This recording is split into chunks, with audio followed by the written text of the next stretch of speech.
Hello friends, welcome to our channel. So already మీరు చార్ధామ్ యాత్ర videos చూస్తూ ఉన్నారు. ఇది last video continuation video. So అన్నీ కూడా కంటిన్యూ 1 by 1 వస్తూ ఉన్నాయి. యమునోత్రి, గంగోత్రి దర్శనం చేసుకుని ఇప్పుడు మనం కేదార్నాథ్ వెళ్తూ ఉన్నాం. సో వెళ్ళే దారిలో మనకు ఉత్తర కాశీ, గుప్త కాశీ ఇవన్నీ కూడా వస్తాయి. కాకపోతే ఉత్తర కాశీలో మేమేం చూడలేదు టైం లేకపోవడం వల్ల. ఈ గుప్త కాశీకి వెళ్ళి నైట్ లోపల చేరిపోదాం అనుకుంటే చేరలేకపోయాం. ఇక్కడ ఏంటంటే గుప్త కాశీకి కొంచెం ముందు ఒక హోటల్ దొరికింది. నైట్ 8 అయిపోయింది. అప్పటికే ఈ హోటల్లో స్టే చేసాం. ఇది కూడా ఒక నది ఒడ్డున ఉంది. ఇక్కడ హోటల్ రూమ్స్ నేను ఆల్రెడీ చాలా వీడియోస్లో చెప్పున్నాను. ముందుగా ఎక్కడ కూడా ప్రీ బుకింగ్ చేసుకోవద్దు, ఎందుకంటే మనం అనుకున్న టయానికి అక్కడ చేరలేమని. అలాగే మేము కూడా గుప్త కాశీలో ఒక ఆన్లైన్లో చూసి బుక్ చేశాను. కాకపోతే వాళ్ళు పేమెంట్ కట్టు అంటుంటే నేను చూసి కడదాంలే అని చెప్పి కట్టలేదు. లేకపోతే 1 day ఎక్స్ట్రా మాకు పడును.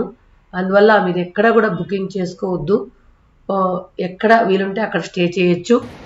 ఈ ఏరియా వచ్చి కేదార్నాథ్కి పోయే దారిలో ఉందన్నమాట. సో ఏంటంటే మేము కేదార్నాథ్కి 100 kilometers ముందు ఉన్నాం. సో నైట్ లోపల కేదార్నాథ్ చేరేద్దాం అనుకున్నాం కానీ చేరలేకపోయాం.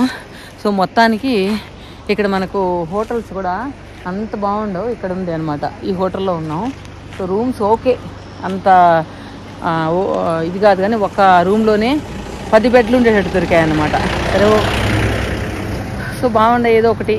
ఇంకా ఈ కొండల్లో జర్నీ చేయలేమని నైట్ యాక్చువల్గా 100 kilometers తర్వాత చేయాల్సింది 100 kilometers ముందు స్టే చేసాం. అక్కడ రూమ్స్ అని చెప్పేసాం. మళ్ళీ ఫోన్ చేసి చెప్పామన్నమాట, ఎక్కడ ఇచ్చేయండి ఈరోజు వస్తామనేసి. ఎందుకంటే మనం ఎక్కడ రూమ్స్ ఇక్కడ బుక్ చేసినా కూడా మనం వచ్చి ఇన్ టైంకి పోలేము. అందువల్ల మీరు రూమ్స్ బుక్ చేయాలంటే చేసుకోవద్దు చార్ధామ్కి వచ్చేవాళ్ళు మాత్రం. ఎందుకంటే ఎక్కడ మనకు లేట్ అయిపోద్దు, నైట్ అయిపోద్దు, అక్కడ మనం స్టే చేయొచ్చు అనమాట. అలా ఉంటే కనుక ఇది ప్రతిసారి నాకు ఆ రూముల దగ్గర ఇబ్బంది అయిపోతుంది. ఒకసారి చుట్టూ ఉన్న వ్యూ ఒకసారి చూపిస్తాను, కెమెరా అటువైపు వేసి రండి. చూడండి, ఆ పైకి ఎక్కాలి మనం. ఆ పైకి ఎక్కి ఆ కొండ దిగాలి. ఇప్పుడు ఆ కొండని దిగేసి హెలికాప్టర్లు వస్తున్నాయి. హెలికాప్టర్. సో మా వ్యాన్లో వాళ్ళు సర్దుతూ ఉంటారు. ఇక్కడ ఏంటంటే రూమ్లు మనకు 2 room షేరింగ్, 3 room షేరింగ్ అలా తక్కువ దొరుకుతున్నాయి అన్నమాట. ఈ కేదార్నాథ్కి వెళ్ళే రూట్లో ఎక్కువగా 10 beds, 4 beds, 5 beds అలా దొరుకుతున్నాయి అన్నమాట. అవి కూడా ఏంటంటే ఓకే అంటే ఏదో ఉండొచ్చు, మరి ఇబ్బంది పడకుండా ఉండొచ్చు. నేను ముందు అడిగేది అంటే గీజర్ ఉందా, బాత్రూమ్స్ ఎక్కువ ఉన్నాయా అవి అడుగుతున్నాను అన్నమాట. నేను మొత్తం నది సౌండ్ మాత్రం బాగా వస్తుంది. సో మేమున్న అక్కడ బాల్కనీలో నుంచి చూస్తే వ్యూ చాలా బాగుంది. ఇక్కడ చాలా హోటల్స్లో గీజర్స్ ఉండవు. అందువల్ల మీరు రూము ఫస్ట్ చెక్ చేసేటప్పుడే వాళ్ళని అడగండి గీజర్లు ఉన్నాయా లేవా అని. ఎందుకంటే మనం ఆ చలి నీళ్ళు అస్సలు పోసుకోలేము, బాగా ఫ్రీజ్ అయిపోతాం. అందువల్ల ఫస్ట్ అడిగి తర్వాత మీరు పే చేయండి వాళ్ళకి. వాళ్ళు ఏంటంటే అక్కడ ఉన్న హోటల్స్ వాళ్ళందరూ కూడా ముందుగానే పే చేయమంటారు. సో మనం పే చేసిన తర్వాత లోపలికి వెళ్ళి రూమ్ చెక్ చేసుకుంటే మాత్రం వేస్ట్. సో ఏదైనా మీ రూమ్కి పే చేసే ముందే ఒకసారి రూమ్ అంతా కూడా చెక్ చేసుకోండి, అన్నీ బాగున్నాయా లేదా అనేది. ఇక్కడ ఏంటంటే హోటల్స్ దారి పొడుగుతా హోటల్స్ ఉంటాయి. పర్టికులర్గా ఒక విలేజో లేకపోతే టౌనో ఉంటే తప్పితే ఉండవు అనుకుంటాం కదా, అలా కాదనమాట. ఇప్పుడు మేము స్టే చేసింది తల్వాల్ అనుకుంటా, దాని పేరు కరెక్ట్గా నాకు ప్రొనౌన్స్ చేయడం రాలేదు. అక్కడ ఏంటంటే ఆ హోటల్ ఒక్కటే ఉంది, ఇంకేమీ లేవు. తల్వాల్ అనేది కొంచెం ముందు వెనకాల ఉండొచ్చేమో. అలాగా మన హోటల్ రూమ్స్ కూడా ఇబ్బంది పడాల్సిన అవసరం లేదు. సో దారి పొడుగుతున్న ఒక్కొక్క హోటల్ కూడా ఉంటుంది. ఇక్కడ ఇంకోటి ఏంటంటే మనం భయపడాల్సిన అవసరం లేదు. ఇక్కడ ఎవ్వరు కూడా అంతగా మోసం చేయరు, ప్లస్ ఇంక వేరే ఎలాంటి ఇబ్బంది కూడా ఉండదన్నమాట. ఇంకొకటి, ఇక్కడ మనం వెళ్తూ ఉంటే రాత్రి 7:30, 8 అయినా కూడా చీకటి అవ్వదు. అదేవిధంగా పొద్దున కూడా తొందరగా తెల్లారిపోతుంది. సో మేము నైట్ అయిపోవడం వల్ల ఇక్కడ స్టే చేయాల్సి వచ్చింది. తర్వాత రోజు మార్నింగ్ మేము గుప్త కాశీలో దర్శనం చేసుకొని బయలుదేరదాం అనుకున్నాం కేదార్నాథ్కి. సో గుప్త కాశీకి అయితే వచ్చేసాం. సో ఇక గుప్త కాశీలో విశ్వనాథ్ మందిర్ అంటే కాశీలో ఉన్న మందిర్ లాగా ఇక్కడ కూడా ఉంది. బాగైంది ఈ రోజు విపరీతమైన సాయంత్రం నుంచి ఎక్కడ కేదార్నాథ్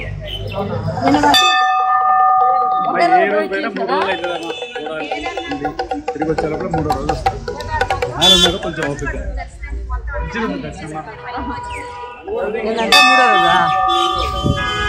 మూడో రోజు వస్తారా?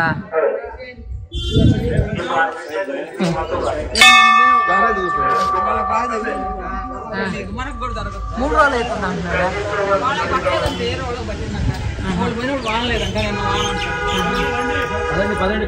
గబగబు ఎక్కండి, లేట్ అయిపోద్ది మళ్ళీ తిరునారాయణకి పోవాలి మనం. ఇదేంటి అక్క ఏమైనా తప్పదు. ఏం రొప్పి వస్తుంది తల నాక.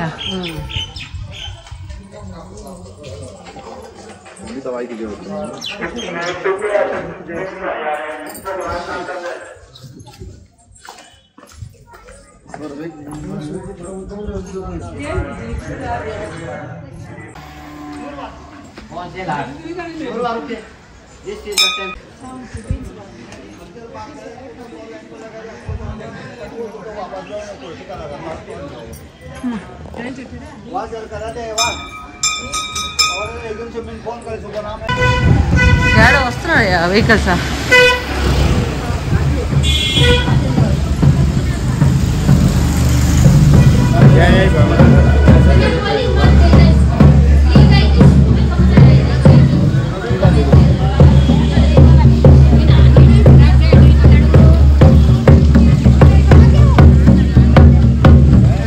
నేను చెప్పింది ఒకటి గంగా ఒకటి దగ్గర రావా?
బాటిల్ ఎత్తుకొచ్చి ఉండాల్సిందా?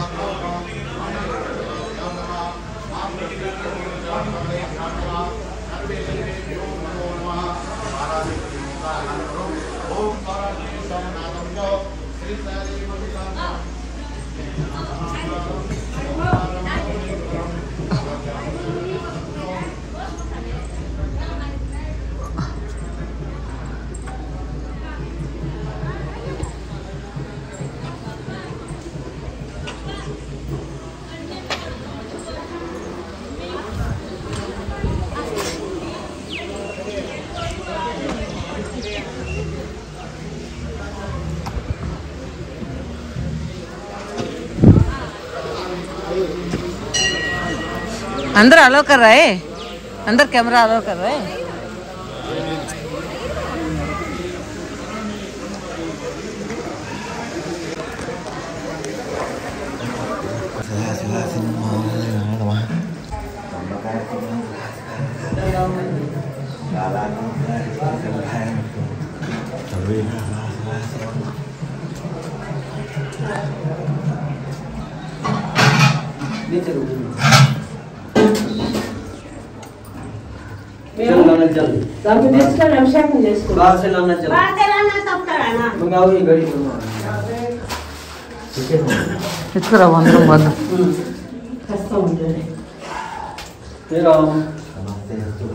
पानी दे जल जल जल ला दे जल ए हाँ जल लेके आ रहा है नहीं इधर इधर आओ इधर वास्तु में छोड़ दिया हरि ओम नमस्ते सुब्रह्मण्यवा गुरुकवे नमः बाहुजामदे नमः जाति शिवातनु रघुरा बाबगासनी दियान संवा संतमयाग्नि संता विजागते जामि कुंगरे संकस्ते गुरुतवे शिवां गिरितवां कमाय गुरुते देवगं देवता येमा मंगलो फोटो इस्तारा नील राइट पట్టుకో వెనక నీకు అమ్మకి ఇంకా కనబడలా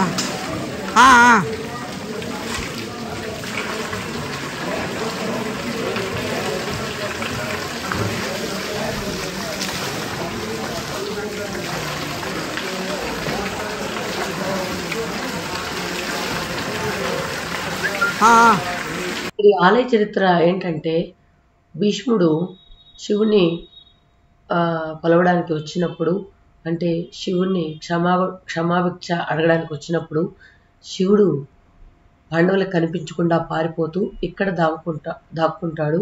శివుడు పార్వతి ఇక్కడ చాలా రోజులుగా ఉన్నట్లు స్థల పురాణంలో ఉంది. ఇక్కడి నుంచి వాళ్ళు కనుక్కుంటారని మళ్ళీ కేదార్నాథ్ వెళ్ళిపోతాడంట. సో దీని స్థల పురాణం గూగుల్లో ఉంది, చూసుకోండి. లాస్ట్ టైం నేను గూగుల్లో చూసి చెప్పినప్పుడు మీకు కథ తెలియకపోతే చెప్పొద్దు అన్నారు. అందువల్ల నేను ఎక్కడా కూడా స్థల పురాణం గురించి చెప్పట్లేదు. గూగుల్లో ఏదుందో అది మాత్రం చెప్పగలుగుతాను.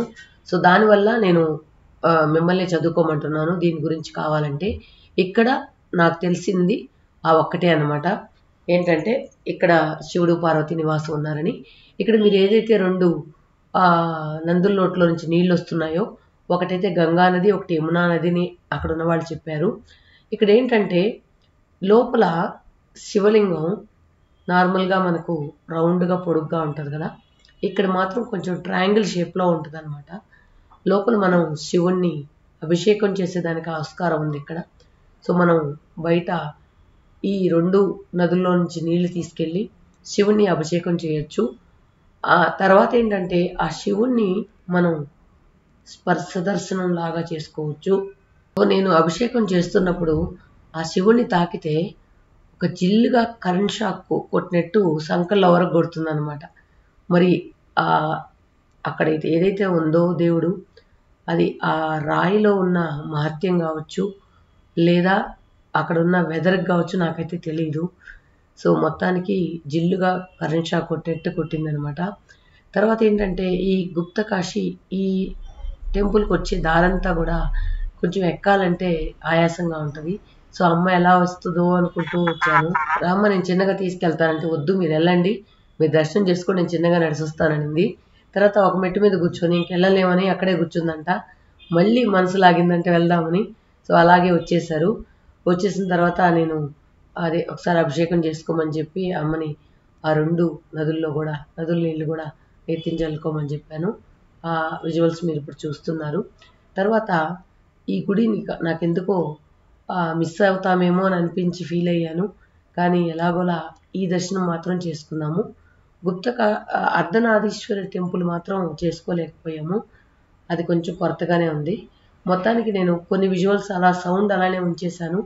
ఆ గుడి గంటలు, మంత్రాలు అవన్నీ కూడా మీరు వింటూ ఉంటే బాగుంటుంది కదా అని చెప్పి కొన్ని అలానే ఉంచేశాను. సో కొంచెం డిస్టర్బెన్స్ అయినా ఆలకించండి. చిన్నగా గట్టి పట్టుకోండి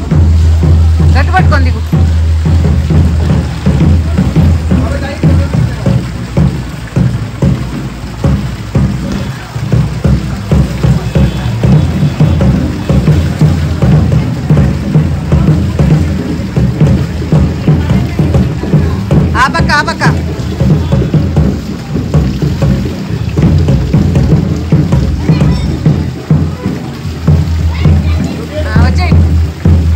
వచ్చి చిన్నగా గట్టి పట్టుకొని ఎక్కువ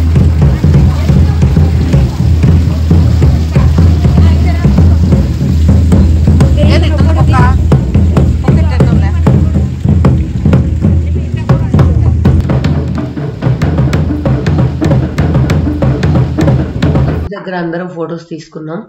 చూడ్డానికి చాలా చిన్న గుడిలా ఉంది. చాలా చిన్న గుడి. కానీ శివుడు పార్వతి ఇక్కడ నివాసం ఉండి వెళ్ళారు కాబట్టి ఈ స్థల పురాణానికి అంత ప్రత్యేకత ఉంది. ఈ మిగతా అంతా కూడా తర్వాత కట్టినవి. ఇక్కడి నుంచి ఇప్పుడు దిగడం కూడా కష్టమే అనిపించింది.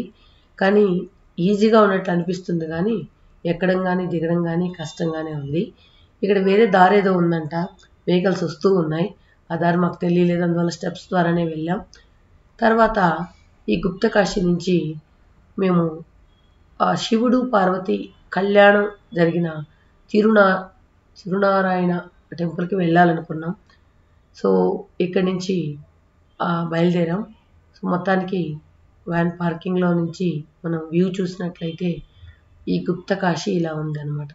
కానీ ఈ గుప్తకాశీలో చాలామంది ఆ టెంపుల్ దర్శనం చేసుకుని వెళ్తూ ఉంటాం.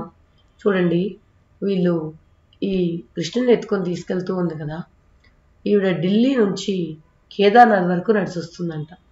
సో ఇలానే కేదార్నాథ్కి వెళ్తాము అని చెప్పి పాదయాత్ర చేస్తూ ఉన్నారు. ఆ కృష్ణుని చూడండి, చిన్న పసిబిడ్డను తీసుకెళ్తూ ఉంది.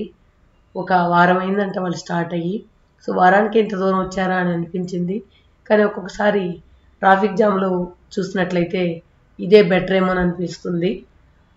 సో మొత్తానికి ఇద్దరు భార్యాభర్తలు ఈ విధంగా నడుచుకుని కేదార్నాథ్ వెళ్తూ ఉన్నారు. తర్వాత ఈ గుప్తకాశీలో మేము బయలుదేరాం.